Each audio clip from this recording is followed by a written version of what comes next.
Magtatanggal po tayo ngayon ng timing chain set ng isang YD25 Nissan Navara po. Ito po, tingnan nyo pong mabuti nang masundan nyo po. Una po nating tinanggal ito ay ang radiator para mas malaki ang space sa pagtanggal-tanggal natin ng mga cover. At sa experience po namin ay napakahirap po talaga tanggalin ng pulley bolt nitong ating Nissan Navara engine. Napakatigas ng main pulley bolt. At kailangan po talaga ng maiging diskarte para matanggal ito.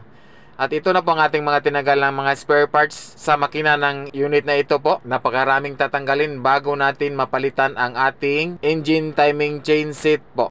At dahil natanggal na po natin ang mga cover nito, ay ayan na po, ituturo ko po sa inyo.